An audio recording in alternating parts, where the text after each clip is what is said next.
Investment in securities are subject to market risk. Please carry out your due diligence and read all the related documents carefully before investing.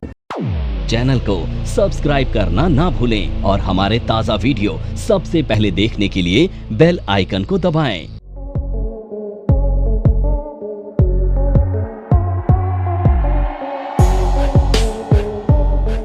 देखो, आज हम लोग पढ़ने वाले हैं support and resistance. Technical का base होता ही है support and resistance, right. Technical chart में सपोर्ट रेजिस्टेंस आपको हेल्प करता है बहुत सारी चीजों के बारे में। सबसे पहला तो इसे देख कर ना हम क्या करते हैं, एंट्री लेते हैं, और इसे देखकर ही हम एग्जिट भी लेते हैं। और सबसे मजेदार बात यह है कि एसएल भी इसी को देखकर लिया जाता है, ठीक है। यहां से ट्रेंड का डिसीजन होता है, ट्रेंड डिसाइड होता है, ठीक है, किससे। अब सपोर्ट रेजिस्टेंस कैसे हम टेक्निकल चार्ट पर आइडेंटिफाई करते हैं, आपको मैं आज पढ़ाने वाला हूं। तो सबसे पहले मेरे हाथ में क्या है, पेन, लिखने वाला पेन, ठीक है। अब ये जो पेन है, अगर मैं ऐसे ऊपर उछालूंगा तो किससे वापस टकरा के नीचे आएगा, इस रूफ से, ठीक है। तो ये रूफ इस पेन के लिए क्या बन जाएगा, रेजिस्टेंस। यानी रेजिस्टेंस एक ऐसा एरिया है जहां से कोई भी चीज नीचे आती है। अब ये पेन अगर मैं ड्रॉप डाउन करता हूं नीचे फ्लोर पर, तो फ्लोर से बाउंस बैक करके ऊपर आएगा। तो ये जो फ्लोर है क्या काम करेगा, सपोर्ट का। यानी सपोर्ट कैसा एरिया होगा, जहां से कोई भी चीज ऊपर आती है। अब टेक्निकल चार्ट पर ना सपोर्ट को ना हम डिमांड जोन से जानते हैं। यानी सपोर्ट जो एरिया होता है ना, इसको हम डिमांड जोन बोलते हैं।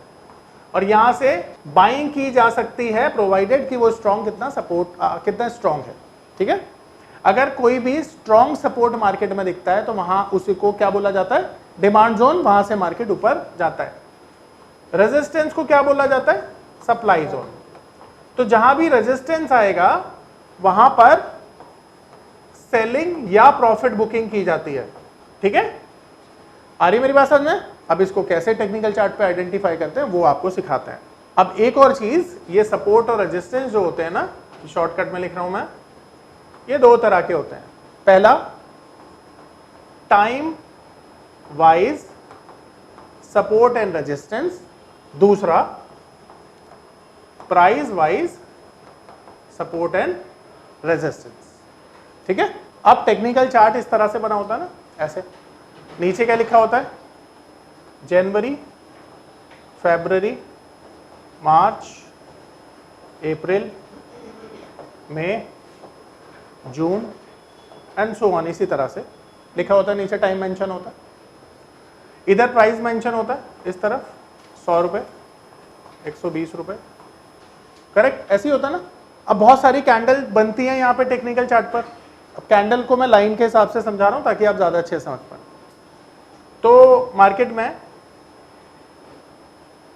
इस तरह से टेक्निकल चार्ट चलता है। अब ये जो अभी मैं ड्रॉ कर रहा हूं ना, अभी मैं बताऊंगा ये सपोर्ट और रेजिस्टेंस किस तरह से काम करता है। तो आपने देखा होगा कि मार्केट में ना एक ट्रेंड है, इस तरह से मार्केट कैंडल के माध्यम से ऊपर जा रही है, ऐसे करके आप देख रहे हो, ऐसे मार्केट ऊपर चलती है। अब ये जब मार्केट ऊपर जाती है ना, तो यहां से जब चली ना, तो ये जो लेवल था आप देख पा रहे हो, इसके ऊपर कैंडल निकल गई, ठीक है। अब इसके तो ऊपर निकल गई, पर आप देख रहे हो कि यहां से ना इसे पार नहीं कर पाई, और फिर यहां से ना मार्केट नीचे आ गई, ये मार्केट नीचे आ गई, आप देख पा रहे हो। तो ये जो लेवल है ना, जहां से मार्केट नीचे आई है, इसको बोला जाता है रेजिस्टेंस। अब देखो, ये मार्केट यहां से नीचे आई, कहां तक आई, यहां तक। नमस्कार दोस्तों, क्या आप स्टॉक मार्केट में शुरुआत करने का सोच रहे हैं और क्या आपको यह समझ में नहीं आ रहा है कि आपकी शुरुआत कहां से होनी चाहिए, तो मैं आपको एक ऐसा कोर्स सजेस्ट करने जा रहा हूं जो आपकी लाइफ चेंज कर सकता है। और मैं बात कर रहा हूं NIFM का advance level of smart investor course की, जो आपकी लाइफ चेंज कर सकता है। जी हां, आपने सही सुना, NIFM आपके लिए लेके आया है एक ऐसा शानदार कोर्स जो आपको बताएगा कि किस तरह से आप स्टॉक मार्केट में सक्सेसफुली पैसा कमा सकते हैं। और ये कोर्स है advance level of smart investor. Advance level of smart investor course आपको हर छोटी से छोटी और बड़ी से बड़ी मार्केट की बारीकियों के बारे में जानकारी देता है और ये सभी जानकारियां आपको इस मार्केट में पैसा कमाने में बहुत ज्यादा मददगार साबित होती हैं। तो इस कोर्स को करने के बाद आप मार्केट में सक्सेसफुल ट्रेडर और सक्सेसफुल इन्वेस्टर बन सकते हैं। अब ये यहां पे दो पॉसिबिलिटी बनेगी, या तो यहां से दोबारा मार्केट ऊपर चली जाएगी या तो यहां से मार्केट नीचे आ जाएगी। अब ध्यान रखना, अगर यहां से मार्केट ऊपर चली गई तो इसे बोला जाएगा सपोर्ट। ठीक है, अब मान लेते हैं ये नीचे गया मार्केट और इसने यहां पर सपोर्ट ले लिया। यहां भी दो पॉसिबिलिटी बनेंगी, यहां से ऊपर जाएगा या नीचे आएगा। अब ये रेजिस्टेंस बन गया ना, और अगर इसके ऊपर निकल गया तो ये, अब देखो जब रेजिस्टेंस को मार्केट ब्रेक करके ऊपर जाती है तो इसे बोला जाता है ब्रेकआउट। जब भी रेजिस्टेंस तोड़कर मार्केट ऊपर जाएगी क्या बोला जाएगा, और जब भी मार्केट सपोर्ट तोड़कर नीचे आएगी तो इसे क्या बोला जाता है, शाबाश। आ रही बात समझ में।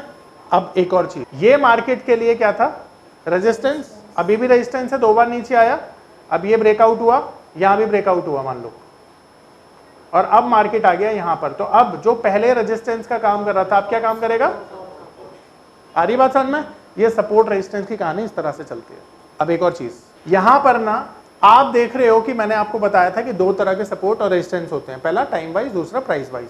अब यहां पर ना एक चीज नोटिस करो कि जो लास्ट वाला रेजिस्टेंस है ना, इसके बाद कोई प्राइस ही नहीं है ऊपर। प्राइस है यानी 180 हाईएस्ट प्राइस है ना, तो जहां पर ना हाईएस्ट पीक होती है उसे क्या बोला जाता है, प्राइस वाइज रेजिस्टेंस। तो ये प्राइस वाइज रेजिस्टेंस है। ठीक है, गया ही नहीं है। 52 वीक हाई, जहां पे 52 वीक हाई होता है उसे क्या बोला जाता है, प्राइस वाइज रेजिस्टेंस। ठीक है, जैसे इस केस में 180 है। अब एक और चीज समझना, मैं एक छोटा सा रेजिस्टेंस बना देता हूं यहां पे, इस तरह से, ऐसे ही बना रहा हूं सिर्फ समझाने के लिए। अब एक देखो यहां पर मैं इसको थोड़ा कंप्रेस कर रहा हूं ताकि मैं आपको समझा पाऊं। अब देखो यहां पर ना जब हम टेक्निकल चार्ट पर इस तरह से ना देखते हैं कि ये पॉइंट हाई पॉइंट है, ये पॉइंट बॉटम है, ये हाई है, ये बॉटम है, ये हाई है, देन ये बॉटम है। ठीक है, ये हाई है, ये बॉटम है, ये हाई है, ये हाई है, बॉटम है। बॉटम और हाई तो समझ में आ रहा सब, है ना। अब देखो मैं यहां पर कुछ नहीं करूंगा, केवल ना अपना कर्सर रखूंगा कुछ इस तरह से। ठीक है, ये मैंने कर्सर रखा इधर, और आप देख रहे हैं कि यहां पर ना बहुत सारे highs and lows together connect हो रहे हैं बाय डिफॉल्ट। कैसे, मैं करके दिखाता हूं और मार्क भी करूंगा आपके लिए ताकि आप बहुत अच्छे से इसे समझ पाएं। ठीक है, मैं इस एरिया को पकड़ के चलता हूं एंड यहां से मैंने ऐसे इसको लिया। इनफैक्ट ये सबको समझ में आ रहा है। अब यहां पर ना आप देखने की कोशिश करिएगा कि एक हाई कनेक्ट हुआ है, दूसरा हाई कनेक्ट हुआ है, तीसरा लो, चौथा लो, पांचवा लो कनेक्ट हुआ है, और इसे मैंने एक स्ट्रेट लाइन से इस तरह से ड्रॉ कर दिया पैरेलल। ठीक है, आप देख पा रहे हैं। अब ये जो सपोर्ट एंड रेजिस्टेंस है ना, वो हाईज एंड लोज को कनेक्ट करने से ड्रॉ किया जाता है। ठीक है, पैरेलल इस तरह से, जिस तरह से मैंने अभी आपको दिखाया। अब ये सपोर्ट बना है क्योंकि प्राइस इसके ऊपर है, अगर प्राइस इसके नीचे होगा तो ये रेजिस्टेंस बन जाएगा। ठीक है, अब एक और चीज देखिएगा, अब इसको ना मैं आगे तक स्ट्रेच कर सकता हूं इसी सपोर्ट एंड रेजिस्टेंस को, पर मैं बाद में करके दिखाऊंगा आपको। ठीक है, अब इसी तरह से ना यहां पर इस पॉइंट पर हम आ जाते हैं, इस पॉइंट पर। ठीक है, या लेट्स से मैं इस पॉइंट पर आ जाता हूं। ठीक है, ये पॉइंट ज्यादा ठीक है, रैंडम नहीं है। जहां पर भी मुझे, हाँ, जहां पर भी मुझे हाईज एंड लोज मिल रहे हैं ना, मैं उसको कनेक्ट कर रहा हूं। ठीक है, मैं कर्सर रखकर देखता हूं अपना कि कहां पे मेरे को मैक्सिमम पॉइंट मिल रहे हैं। इस पॉइंट पे देखो मैक्सिमम मुझे हाईज लोज मिल रहे हैं। ये पावर ऑफ नंबर थ्योरी इतनी बेहतरीन थ्योरी है कि इसे करने के बाद आप एक अलग अनुभव करेंगे और आपको लगेगा कि शायद इसी चीज की आपको तलाश थी। बहुत सालों की ट्रेडिंग के बाद, इन्वेस्टिंग के बाद आपको शायद ऐसे प्रोडक्ट की जरूरत थी जो मार्केट में आपको वो कॉन्फिडेंस दे पाए, जिस कॉन्फिडेंस के साथ आप रोज पैसा कमा पाए और जितना आप चाहें उतना पैसा कमा पाए। तो हमारी ये जो पावर ऑफ नंबर थ्योरी है ये आपको आपकी सभी इच्छाओं को पूरा करने के लिए है। और आप देखेंगे कि इस थ्योरी को करने के बाद जो आपका कॉन्फिडेंस है, आपकी जो एक्यूरेसी है, आपकी जो क्षमताएं हैं मार्केट से पैसा कमाने की, वो बहुत ज्यादा बढ़ जाएंगी। और आप देखेंगे कि जो आपने आज से पहले अनुभव नहीं किया था अपनी ट्रेडिंग के दौरान या इन्वेस्टमेंट के दौरान, आप इतना बेहतर अनुभव करेंगे इस कोर्स को करने के बाद। मैं ऐसे कनेक्ट कर देता हूं उसको, ठीक है, और मैं आगे तक लेकर जाता हूं। देखो मैंने इसमें कुछ भी नहीं किया ना, मैंने सिर्फ इसमें रैंडम कनेक्शंस निकाले। आप देख पा रहे हैं, ठीक है, यहाँ पे हाईज एंड लोज को मैंने कनेक्ट किया, पर ये बहुत ज्यादा अच्छा नहीं है। मैं आपको समझाने के लिए एक बेस्ट एग्जांपल देता हूं जिससे आपको और अच्छे से समझ में आ जाएगा, ठीक है। इन्फी पे मैं समझाता हूं आपको। तो अब यहाँ पे हम जाते हैं और यहाँ पे एक मैं आपको दिखाता हूँ कितना बढ़िया सपोर्ट एंड रेजिस्टेंस है। ये आप देख सकते हैं। अब देखो यहाँ पर ध्यान से समझना मैं जो समझाने वाला हूँ। यहाँ पर ये इन्फोसिस का शेयर है। यहाँ पे हमने क्या किया, यहाँ पर एक हाई को हमने मार्क किया, देन हमने एक लो को मार्क किया, हमने फिर एक और लो को मार्क किया, और इसी तरह से आप देख रहे हो ये जो पॉइंट बना। क्योंकि देखो यहां पर कभी भी जब सपोर्ट और रेजिस्टेंस आप बनाओगे तो दो कनेक्शन मैंडेटरी होते हैं, ठीक है। यहां पर दो कनेक्शन हमें मिल ही गए हैं, ठीक है, और इसके आगे जो आपने लाइन ड्रॉ की है वो बाय डिफॉल्ट हो जाएगी, स्ट्रेच कर देना आगे तक, ठीक है। अब समझने वाली बात क्या है, रेजिस्टेंस दो तरह के हैं, यहां पे बहुत सारी तरह के हो सकते हैं, पर मैं एक इसके एग्जांपल को, एक हाईएस्ट पीक को यहां पे कंसिडर कर रहा हूं, ये ठीक है, समवेयर 2000 के आसपास। अब दोनों चीज समझना बड़ी अच्छी है। हाईएस्ट पीक कहां पर है, 2000 के पास। ये 52 वीक हाई हो गया, यानी कि ये प्राइस वाइज रेजिस्टेंस बन गया, ठीक है। यहां तक अगर मैं इन्फोसिस को देखूं तो आप देख सकते हैं ये 2024 एंड ये 2025 March, almost more than a year यहां पर टाइम कवर हुआ है, विच मीन्स ऑलमोस्ट एक साल से ज्यादा का समय यहां पर इस सपोर्ट को ड्रॉ करने में बना है।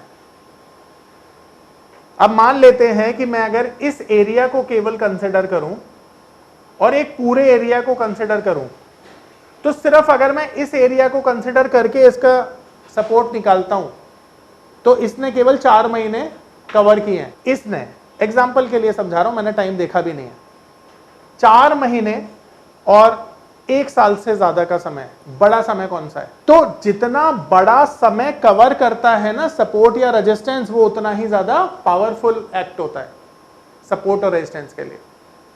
यानी कि इसका इंपैक्ट उतना ज्यादा होगा जितना ज्यादा टाइम कोई भी स्टॉक लेता है सपोर्ट या रेजिस्टेंस बनवाने में या बनाने। एग्जांपल समझ लो दोबारा, मैंने यहां पर 4 महीने का टाइम कवर किया है और यहां पर पूरा अगर मैं देखूं तो 1.25 साल का टाइम है। तो 4 महीने का जो सपोर्ट काम करेगा वो कम पावरफुल होगा कंपेयर टू 1.25 साल। आ रही मेरी बात समझ में? अब ठीक उसी तरह से 52 वीक हाई के ऊपर जब भी कोई स्टॉक निकलता है और क्लोज करता है तो वो वहां से फर्दर सुपर बुलिश हो जाता है। तो मैंने आपको बताया था कि स्ट्रेटेजी बताएंगे आपको। तो ऐसे फंडामेंटल अच्छे स्टॉक जो 52 वीक हाई ब्रेक कर रहे हैं उनको अपनी वॉच लिस्ट में रखना मत भूलना, क्योंकि वो सुपर बुलिश स्टॉक होते हैं। और इसी तरह से अगर 52 वीक लो के नीचे कोई स्टॉक क्लोज हुआ है तो उसे वॉच लिस्ट में रखना फॉर सेलिंग पर्पस। अभी बताते हैं। आज जहां मार्केट खड़ा है, लास्ट 1 साल का चार्ट देख लो और उसका जो हाई है उसे कंसिडर कर लो। हाँ जी, प्राइस वाइज और टाइम वाइज समझ में आ गया सबको? ठीक है। अब मैंने ना स्क्रीन पर सपोर्ट और रेजिस्टेंस ड्रॉ किए हुए हैं। सबसे हाईएस्ट पीक ये वाली है तो ये प्राइस वाइज रेजिस्टेंस बन जाएगा और बाकी के टाइम वाइज रेजिस्टेंस यहां पे आपको नजर आ रहे हैं। अब यहां भी ना आप देखोगे कि 2 तरह के रेजिस्टेंस हैं। एक रेजिस्टेंस अगर आप देखोगे जिसने बहुत बड़ा टाइम, यानी कि तकरीबन 1.5 साल, मान लो 1.25 साल का टाइम कवर किया है।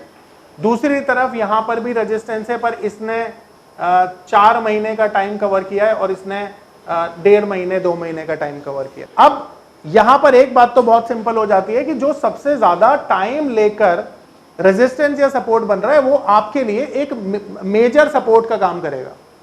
यानी जब भी मेजर सपोर्ट का ब्रेकडाउन होता है तो मार्केट में बड़ी सेलिंग आती है, और मेजर रेजिस्टेंस का ब्रेकडाउन आता है तो एक बड़ी बाइंग आती है। कैसे, मैं यहां पे दिखा रहा हूं। अब ये एक मेजर सपोर्ट था, जब ये ब्रेक हुआ तो आप देख सकते हो मार्केट कितना नीचे गया, देख पा रहे हो, नीचे गया ना। अब ठीक इसी तरह से आपको टेक्निकल चार्ट में उन मेजर चार्ट्स को देखना होता है जिनमें ब्रेकडाउन या ब्रेकआउट आता है। अब मुझे नहीं पता कि ये कब इस लेवल पर आएगा, 2 साल में, 1 साल में, 10 दिन में, 5 दिन में, I can't say anything. But एक बात तय है कि टेक्निकल चार्ट आपको ये बोलता है कि जिस दिन ये मेजर रेजिस्टेंस का ब्रेकआउट हो गया उस दिन बड़ी तेजी बननी चाहिए, जो मैं आपको सिखा रहा हूं और यहां पे चार्ट पे नजर भी आ रहा है। तो हम लोगों को जब अपना डिसीजन मेकिंग करना है, जो आपका सवाल रहता है कि अपना डिसीजन मेकिंग कैसे करेंगे, एक डिसीजन मेकिंग तो मेजर सपोर्ट के ब्रेकआउट और ब्रेकडाउन से हो सकता है। आ रही बात समझ में? जब भी टेक्निकल चार्ट पर मेजर सपोर्ट ब्रेक होते हैं ऊपर की तरफ, यानी ब्रेकआउट होता है, तो मार्केट में आपको बाय साइड वाले ट्रेड आइडेंटिफाई करने में हेल्प मिलती है। एंड वाइस वर्सा, जब भी मेजर सपोर्ट को ब्रेकडाउन लेकर मार्केट नीचे जाती है तो वहां पर सेल वाले ट्रेड आइडेंटिफाई करने में मदद मिलती है। मेरी बात समझ में आई सब? अब यहां पर देखो क्या हुआ, यहां पर ये सपोर्ट का काम कर रहा है, मार्केट ने सपोर्ट लिया और फिर रेजिस्टेंस को ब्रेक किया और मार्केट ऊपर चली गई, ठीक है।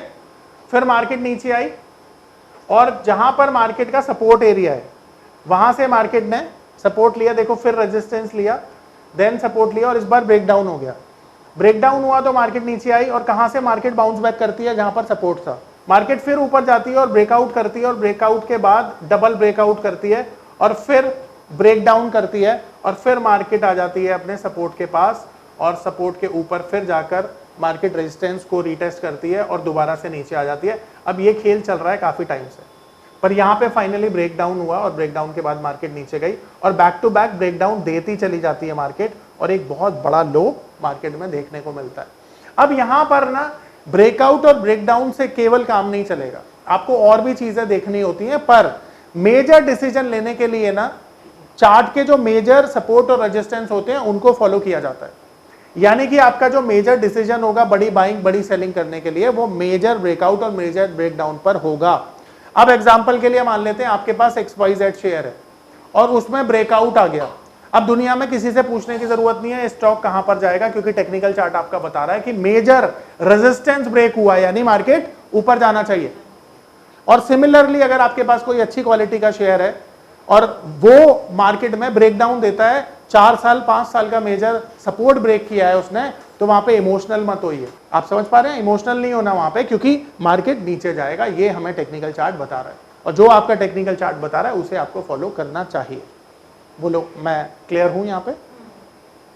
अब इसमें कोई डाउट है? यस। और 52 वीक लास्ट देखो ना, लास्ट 1 साल, आज जैसे मान लो XYZ डेट है, आज से 52 हफ्ते पहले क्या डेट है, उससे अब मैं कंपेयर कर लो, जो भी हाई है वो 52 वीक का हाई हो जाएगा।